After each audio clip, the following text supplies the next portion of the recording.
दोस्तों यूं तो दशहरे का दिन पूरे देश में, क्या पूरब क्या पश्चिम क्या उत्तर क्या दक्षिण, पूरे देश में मनाया जाता है, लेकिन मुंबई में दशहरे के दिन राजनीतिक प्रदर्शन होता है। और इस बार दशहरे का दिन मुंबई में बड़ा खास दिन था। इस दिन दो बड़ी रैलियां हुई, आज के दिन दो बड़ी रैलियां हुई दशहरे के दिन। एक रैली उस्ताद उद्धव ठाकरे की हुई मुंबई में, और दूसरी बड़ी रैली या बड़ी सभा ठाकरे साहब के, उस्ताद के पुराने चेले एकनाथ शिंदे की हुई। और लोगों का कहना है, जो मुंबई के लोग हैं उनका कहना है कि उस्ताद दशहरे के दिन चेले पर भारी पड़ गए। धगधगत ठेवेन, शपथ घेतो की महाराष्ट्र राज्याचा मुख्यमंत्री म्हणून मी त्यांना विनंती करतो।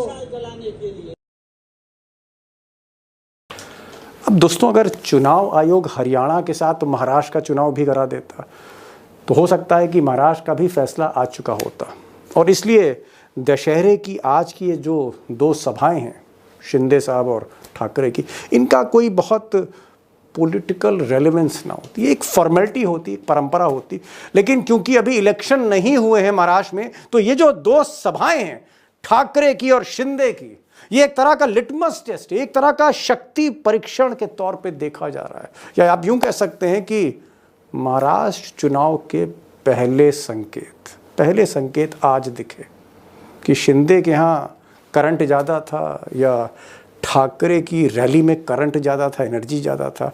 कहाँ पर सरकारी भीड़ बुलाई गई, कहाँ पर लोग अपनी मर्जी से आए, कहाँ भीड़ ज़्यादा थी, जोश था, जज्बा था। तो बहुत से संकेत आज मिले जिनको मैं बताने जा रहा हूँ एक्सपर्ट के थ्रू। लेकिन ये जो संकेत हैं, कहीं ना कहीं ये सिग्नल कर रहे हैं कि शरद पवार, उद्धव ठाकरे, राहुल गांधी, महाविकास अघाड़ी कुछ भारी पड़ रही है इन तीनों पर, mister Fadnavis, mister Shinde and mister Pawar. अब दोस्तों, मैंने पहले भी कहा है कि महाराष्ट्र एक बहुत ही इंपॉर्टेंट स्टेट है, not because of Mumbai commercial capital. Uttar Pradesh के बाद सबसे ज़्यादा लोकसभा की सीटें महाराष्ट्र में हैं, पॉलिटिकल रेलेवेंस है। जो महाराष्ट्र जीता, आप कह सकते हैं वो सिकंदर भी हो सकता है हिंदुस्तान की सियासत का। तो महाराष्ट्र को जीतना, आप कह सकते हैं, एक टर्निंग पॉइंट होगा 2024 के लोकसभा के इलेक्शन के बाद। और यूं तो आज की जो दो रैलियां हैं, इनके बाद बहुत से सवाल इस वक्त पॉलिटिकल सर्कल्स में, लेकिन तीन प्रमुख सवाल हैं, 3 क्वेश्चंस आज दशहरे की शाम।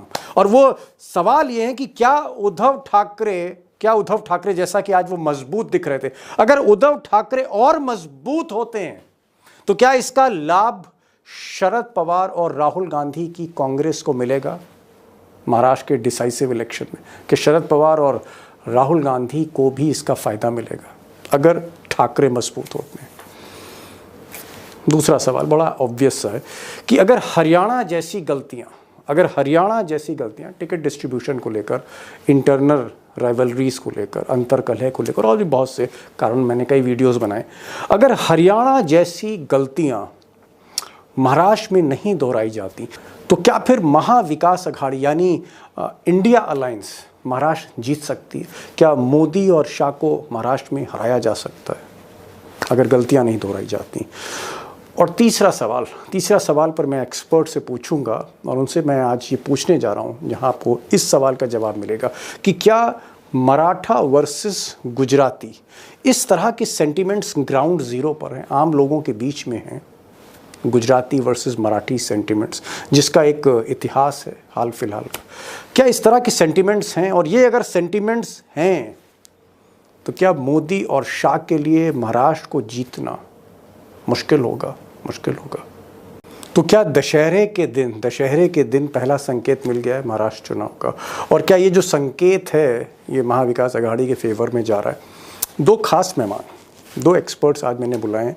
हमारे साथ सुधीर सूर्यवंशी होंगे, और मुझे ये कहने में अच्छा लग रहा है कि सुधीर सूर्यवंशी ने आज एकनाथ शिंदे की रैली भी मुंबई में कवर करी, उन्होंने फिर उद्धव ठाकरे की रैली भी कवर करी। और ये मैं कह रहा हूँ उनका बड़प्पन है, या आप लोगों के लिए मोहब्बत है कि इन दोनों रैलियों को कवर करते करते वो हमारे साथ लाइव हुए अपने ऑफिस से, मुंबई से। ये बड़ी बात है। तो एक आपको ग्राउंड ज़ीरो का पर्सपेक्टिव मिलेगा। सुधीर सूर्यवंशी एक one of the senior journalist हैं महाराष्ट्र के, वो साथ जुड़ेंगे, दोनों रैलियों को कवर किया है, उनका आकलन सुनिएगा। मैंने उमाकांत लखेड़ा साहब को इसलिए बुलाया है, दिल्ली का पर्सपेक्टिव क्या है, दिल्ली कैसे देख रही है महाराष्ट्र की जंग को और इसका इम्पैक्ट क्या होगा आने वाली पॉलिटिक्स में। तो दो खास मेहमान हैं, ज़्यादा समय नहीं लूँगा, सीधे चलते हैं मुंबई, जहाँ से सुधीर सूर्यवंशी साहब जुड़ रहे हैं, और दिल्ली, जहाँ से उमाकांत लखेड़ा साहब हमारे साथ जुड़ रहे हैं।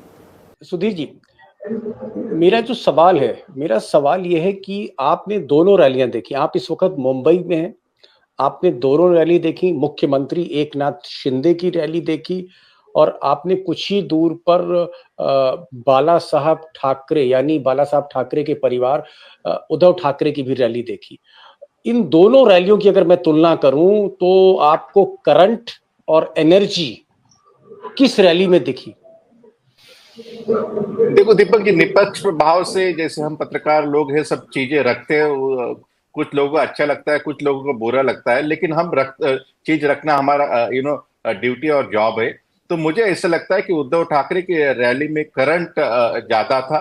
जो लोग थे ऑर्गेनिक तरीके से लोग रैली लग रही थी, कोई ऐसे पैसे दे के बुलाए भीड़ बिल्कुल नहीं लग रही थी, और रिस्पॉन्स था। उद्धव ठाकरे जो चीज बोल रहे थे उनको लोग रिस्पॉन्स कर रहे थे, आवाज भी काफी बड़े पैमाने पे एक आवाज था। दूसरी बात, अहम बात मैं आपको कहना चाहता हूँ कि उद्धव ठाकरे की रैली में उन्होंने रतन टाटा का जिक्र किया। जिस तरह से जेआरडी टाटा, रतन टाटा का एक लेगेसी थी, उसी तरह से उन्होंने कहा कि रतन टाटा जी ने कहा था कि आपको भी बाला साहब ठाकरे हो, प्रबोधनकार ठाकरे, उनकी एक लेगेसी है। वो लेगेसी की वजह से जो एक बर्डन रहता है, लेकिन जो डिसीजन लेते हैं आप सही डिसीजन लेंगे। जैसे मैंने डिसीजन मैं लेता हूँ टाटा की फर्म का एक हेड होने के इसमें, तो वही शिवसेना का हेड ठाकरे हमेशा रहे, तो आप अच्छे डिसीजन लेते, वही उनके एक सराहना, एक लेगेसी की बात थी। दूसरी तरफ ऐसे उद्धव अपना एकनाथ शिंदे के साथ, एकनाथ शिंदे जी साथ ऐसे कोई लेगेसी की बात नहीं थी। उन्होंने अपने बैकड्रॉप में बाला साहब ठाकरे का ही फोटो यूज किया था, उनके साथ दूसरा कोई ऐसा बड़ा चेहरा नहीं था। तो मुझे लगता है कि लेगेसी और नॉन लेगेसी, ओरेटरी स्पीच और लोगों का कनेक्ट, हम जब आई टू आई जैसे हम कंपैरिजन करते हैं एप्पल टू एप्पल, तो उसमें मुझे ऐसा लगता है कि उद्धव ठाकरे की रैली काफी मजबूत थी, और चेरी ऑन द केक उसमें था कि आदित्य ठाकरे का सबसे अच्छा भाषण। उन्होंने तीन चीजें कही, लेकिन एक ही चीज तीन में कही कि वो थी job, job and job only. जी जी, आपको लगता है कि जो एकनाथ शिंदे क्योंकि मुख्यमंत्री हैं, और ऐसे मुख्यमंत्री हैं जो पैसा खर्च करते हैं, और उनकी एक इमेज है पैसा खर्च करने की, लोग उनसे खुश भी रहते हैं, क्या एकनाथ शिंदे की रैली में ऐसा आपको लगा?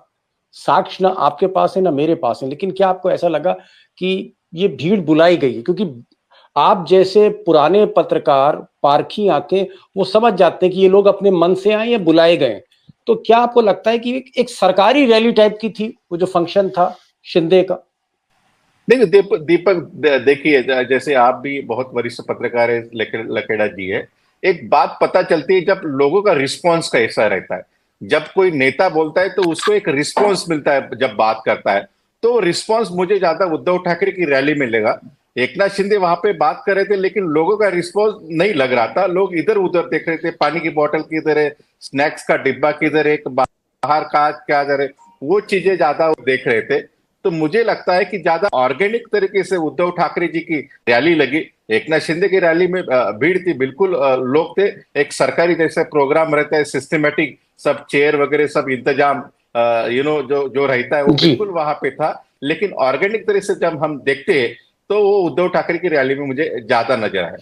जी जी, मैं लखेड़ा साहब के पास आ रहा हूँ। लखेड़ा साहब, महाराष्ट्र की राजनीति भी आप देखते हैं, दिल्ली के व्यू से देखते हैं, आपको क्या लगता है कि अगर उद्धव ठाकरे, जैसे आज उनकी रैली बहुत कामयाब रैली आप कहेंगे, जो चाहे भीड़ देखिए, चाहे भीड़ का जज्बा देखिए, जैसे कहते नहीं है साहब, तेल देखिए, तेल की धार देखिए, क्या आपको लगता है कि अगर आज की दशहरे के दिन ये रैली सक्सेसफुल अगर लगती है आपको, उद्धव ठाकरे।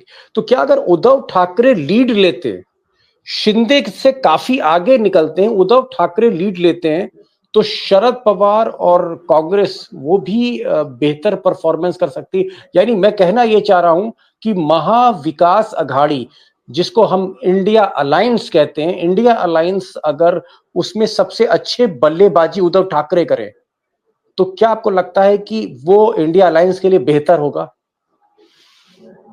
देखिए, सवाल आपका बहुत अच्छा है, बेहतरीन सवाल है और आज के संदर्भ में इससे अच्छा सवाल हो नहीं सकता, इसलिए कि उद्धव ठाकरे एक विरासत को लीड करते हैं महाराष्ट्र की पॉलिटिक्स में, बाला साहेब की विरासत को।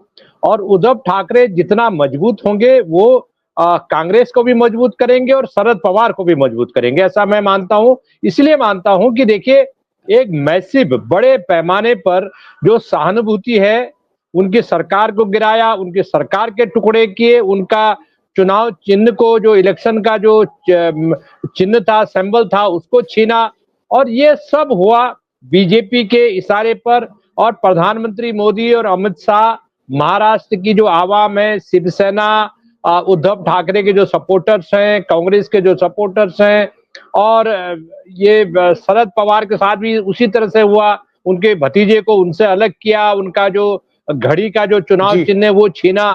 तो मुझे लग रहा है कि दो बड़े फैक्शन हैं, शरद पवार और उद्धव ठाकरे, जो महाराष्ट्र के बड़े प्लेयर हैं, और उनको, उनकी जो पॉलिटिक्स है वो विरासत की राजनीति है। और मुझे लग रहा है कि जो केमिस्ट्री है महाराष्ट्र की पॉलिटिक्स में, वो केमिस्ट्री, महाविकास आघाड़ी की केमिस्ट्री बहुत स्ट्रांग है।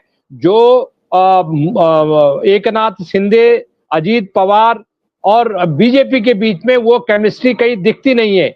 जो खबर है महाराष्ट्र से मेरे पास, कई जगह से जो खबर है, वो खबर ये है कि एक दूसरे को डंप करने पे लगे हुए। इलेक्शन से पहले एकनाथ शिंदे बीजेपी को डंप करने पे लगा हुआ है, बीजेपी अजीत पवार को डंप करने पे लगी हुई है। एक दूसरे को डंप करने की जो पॉलिटिक्स है, जो अविश्वास है महाराष्ट्र की पॉलिटिक्स में, वो अविश्वास एमबीए के जो महाविकास आघाड़ी है वो फायदा पहुंचाएगा महाविकास आघाड़ी को, क्योंकि महाविकास आघाड़ी की जो मैंने बोला कि जो एकता है, जो विश्वास है, जो केमिस्ट्री है, वो बहुत स्ट्रांग है। और महाराष्ट्र में एक इलेक्टेड गवर्नमेंट को जो गिराया है, उससे मुझे लग रहा है कि एक वो हरियाणा नहीं है। अभी हम हरियाणा को लेकर के जो डिस्कशन करते हैं, हम सोचते हैं वही तो नहीं होगा महाराष्ट्र में। मुझे नहीं लगता दूर दूर तक भी हरियाणा का कोई इम्पैक्ट पड़ेगा। हाँ, ये है कि हरियाणा ने एक काम किया है, महाविकास आघाड़ी को अलर्ट कर दिया है, ओवर अलर्ट कर दिया है कि ये किसी भी चुनाव को छीन सकते हैं, चुनाव में डकैती डाल सकते हैं, वोटिंग मशीनों के साथ खेल कर सकते हैं, काउंटिंग को, प्रोसेस को स्लो कर सकते हैं। तो ये जो मुझे लग रहा है कि ये जो टैक्टिक्स है मोदी एंड कंपनी और जो भी उनके पार्टनर्स हैं, उससे महाविकास आघाड़ी को बहुत स्ट्रेंथ मिली, ऐसा मैं मानता हूं। जी जी जी जी नहीं, बड़ी बात आपने आखिर में कही। आपने कहा कि अगर हरियाणा में जिस तरह का नतीजा आया, जो हरियाणा का जो इम्पैक्ट है, एक जीती हुई बाजी वहां पर कांग्रेस के हाथ से निकली है, इसका एक डिमोरलाइजिंग इफेक्ट तो हो सकता है। लेकिन लखेड़ा साहब कह रहे हैं कि हतोत्साहित नहीं किया है, उसने डिमोरलाइज नहीं किया, बल्कि अलर्ट कर दिया है।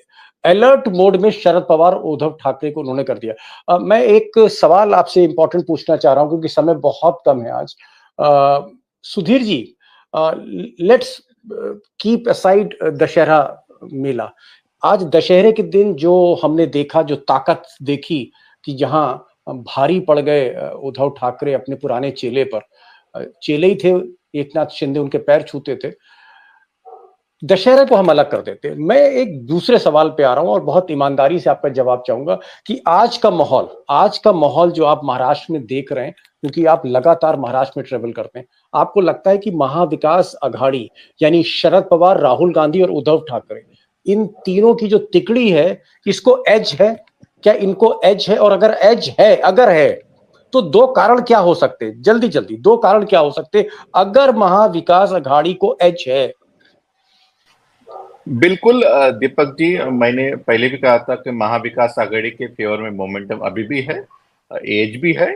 सबसे बड़ा कारण है कि जो हरियाणा ने देखा नहीं वो महाराष्ट्र ने देखा है। महाराष्ट्र ने दो जो रीजनल पार्टी है वो टूटती हुई देखी है, उद्धव ठाकरे की सरकार गिरती हुई देखी है। महाराष्ट्र ने देखा है कि बड़े बड़े जो प्रोजेक्ट जो जॉब यहाँ पे दे सकते वो गुजरात जाती हुई देखा है। महाराष्ट्र ने काफी चीजें देखी, छत्रपति शिवाजी महाराज का पुतला कुछ महीने में गिरते हुए देखा है। महाराष्ट्र ने बदलापुर देखा है। महाराष्ट्र में जॉब जो क्रंच है लोगों में वो देखा है। और महाराष्ट्र का जो बढ़ता हुआ जो डेप्थ है 8 लाख 8.5 लाख करोड़, वो भी तो महाराष्ट्र देख रहा है। सो सब लोग ये मुझे लगता है देख रहे हैं। और दूसरी अहम बात, लखेड़ा जी से मैं सहमत हूँ कि हरियाणा में जो हुड्डा जीते वो शरद पवार हुड्डा नहीं है, उद्धव ठाकरे भी हुड्डा नहीं है। शरद पवार काफी सुलझे हुए है, मेरे ख्याल से भारत के राजनीति का एक जानने वाले इंसान है। उनको पता है चीजें कैसे हैंडल करनी है 11th आवर पे, जब सब लोग छोड़ के जाते उसी टाइम पे वो चीजें हैंडल करते हैं। वैसे ही उद्धव ठाकरे एक मास लीडर है।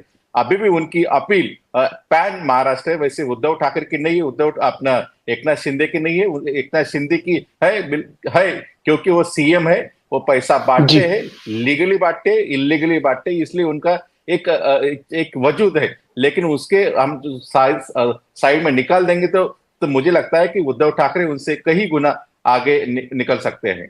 लखेड़ा साहब, लास्ट कमेंट मैं आपसे चाहूंगा, आपको लगता है कि जो अजीत पवार है, शरद पवार के जो भतीजे हैं जिन पर भ्रष्टाचार के काफी चार्जेस हैं, और एक समय में मोदी जी ने ही कहा था कि अजीत पवार जैसों को जेल में होना चाहिए, अजीत पवार आपको कमजोर कड़ी लगते हैं इस इलेक्शन में, क्योंकि डिप्टी चीफ मिनिस्टर हैं, ना उनसे एकनाथ शिंदे खुश हैं और ना ही उनसे शरद पवार खुश है और ना ही उनसे लगता है जनता खुश है। अजीत पवार के आपको कमजोर कड़ी लगते हैं, weakest link in the chain? देखिए अजीत, ऐसा मुझे लगता है, हाँ मुझे ऐसा लगता है कि अजीत पवार को ये दूध में मक्खी की तरह बाहर निकालेंगे। इसलिए निकालेंगे कि उनके पास एक ग्राउंड आ गया आजकल। मेरे जो जानकारी है कि ये जो नेगोशिएशन चल रही है, ये अजीत पवार को ये कह रहे हैं कि भाई आपको तो लोकसभा में एक ही सीट मिली है, आप 42 एमएलए लेकर के आए थे, तो अब 42 एमएलए के आधार पर आपको हम 42 एमएलए तो नहीं देंगे, 10 15 पे 20 पे ले लो। तो अब ये जो खतरा है, ये खतरा अजीत पवार इसीलिए बहुत परेशान है कि उनको आइसोलेट किया जा रहा है, पूरे तंत्र से आइसोलेट किया जा रहा है। और ऐसा लगता है कि अजीत पवार कह रहा है कि मेरी सबसे ज्यादा बदनामी हुई है आपके साथ आकर के, मेरे को 70,000 करोड़ 80,000 करोड़ का माफ कराया, मेरे को ईडी से छुटकारा देने के लिए जब मैंने आपसे जब समझौता किया, उसके बाद मैं सबसे ज्यादा बदनाम भी हो गया। तो मिट्टी खराब हुई अजीत पवार के सबसे ज्यादा, और मैंने आपका साथ दिया और आप मेरे को जो वादा खिलाफी कर रहे हैं वो गलत है। तो ये फ्रैक्शन चल रहा है, तोड़फोड़ चल रही है। और मुझे लग रहा है कि ये जो अजीत पवार के साथ जो 3-4 लोग और फंसे हुए थे स्कैंडल्स में, ये सारे लोग मतलब ये एक एग्जाम्पल है महाराष्ट्र की पॉलिटिक्स में कि किस तरह ये इलेक्शन जा रहा है। और मुझे ऐसा लगता है कि आने वाले वक्त में ये फ्रैक्शनबाजी और बढ़ेगी, टिकटों के वितरण में झगड़ा होने वाला है, अभी से उसकी शुरुआत दिख रही है। कैबिनेट की बैठक से बाइकआउट कर रहे हैं अजीत पवार। तो ये जो फ्रैक्शनबाजी है ये इनको ले डूबेगी, इलेक्शन से पहले झगड़े होंगे।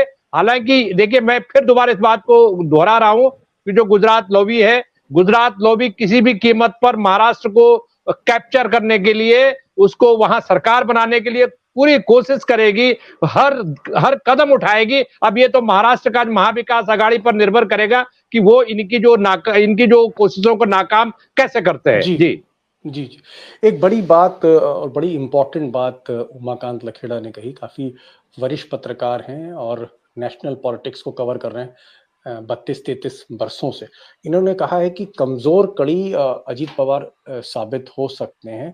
साथ ही साथ कहीं ना कहीं एक इशारा इन्होंने ये भी किया है कि चाहे वो देवेंद्र फडणवीस हो जो बीजेपी को रिप्रेजेंट कर रहे हैं, या फिर एकनाथ शिंदे हो जो शिवसेना के एक फैक्शन को रिप्रेजेंट कर रहे हैं, ये जो तीनों लोग हैं, यानी एक मुख्यमंत्री और उनके अगल बगल 2 डिप्टी चीफ मिनिस्टर, ये स्थिति उत्तर प्रदेश से भी ज्यादा खराब है। उत्तर प्रदेश जहां हम योगी और केशव प्रसाद मौर्य और ब्रिजेश पाठक 2 डिप्टी सीएम और सीएम को रोज झगड़ते हुए देखते हैं, उससे ज्यादा खराब स्थिति महाराष्ट्र में है बीजेपी की जो सरकार है। एक लास्ट क्वेश्चन, फाइनल क्वेश्चन मैं पूछना चाहूंगा आपसे सुधीर जी, आपको क्या लगता है कि जिस तरह का आप लोगों का व्यू देख रहे हैं, मैं महाराष्ट्र के लोगों की बात कर रहा हूं, मैं महाराष्ट्र के वोटर्स की बात कर रहा हूं।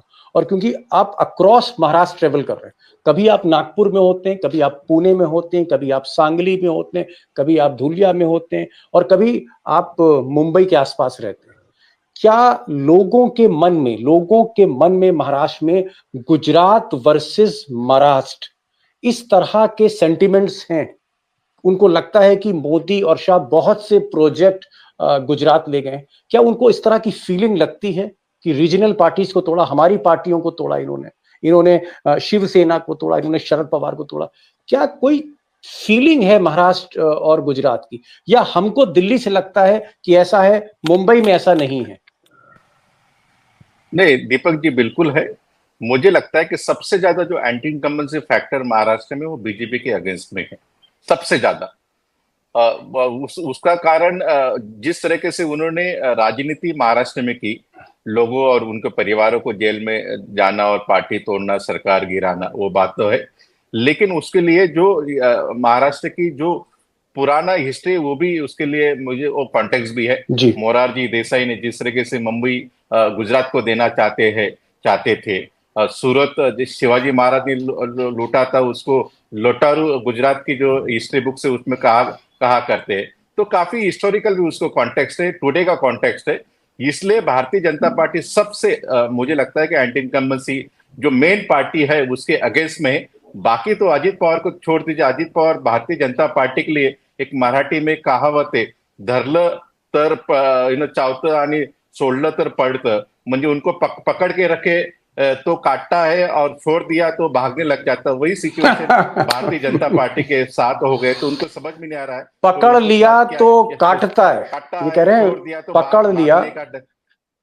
बड़ी बात बड़ी इंटरेस्टिंग बात आपने कही। मतलब मैं कह रहा हूँ, एक लाइन में ही आपने पूरे चुनाव की एक रेखा खींच दी। आपने कहा कि अजीत पवार के संदर्भ में इन्होंने कहा, मराठी में कहावत कही, जिसका हिंदी का अर्थ यह है कि पकड़ लें तो काटता है और छोड़ दें तो भागता है। Very strange situation with Amit Shah and Modi.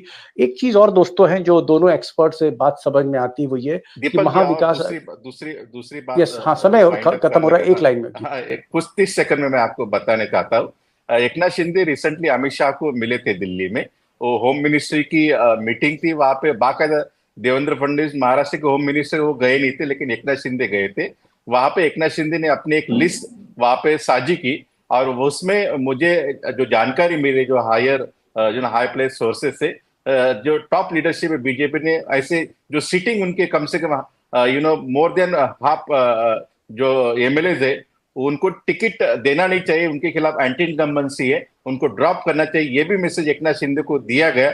उसी वजह से एकनाथ शिंदे एक कैबिनेट मीटिंग उन्होंने गुस्से में कैंसिल भी कर दी। तो जैसे चुनाव आएगा, जैसे टिकट डिस्ट्रीब्यूशन होगा, कमाल है साहब, बहुत बड़ा बवाल होने वाला है। कमाल है। आप कह रहे हैं कि एकनाथ शिंदे जो एक तरह से शिष्य बन गए थे अमित शाह के, टिकट डिस्ट्रीब्यूशन को लेकर शिंदे नाराज हैं, कैबिनेट मीटिंग कैंसिल कर दी, deputy chief minister Ajit Pawar cabinet meeting से बाहर आ गए, देवेंद्र फडणवीस तो पहले दिन से उन्होंने मुंह फुला रखा है, कोप भवन में आप कह सकते हैं, जब मुख्यमंत्री से उनका ओहदा घटा के उप मुख्यमंत्री कर दिया। तो दोनों उप मुख्यमंत्री और मुख्यमंत्री जो हैं वो नाराज चल रहे हैं, और नाराजगी गुजरात लॉबी से है। इसके अलावा तीनों की आपस में भी नहीं बनती है।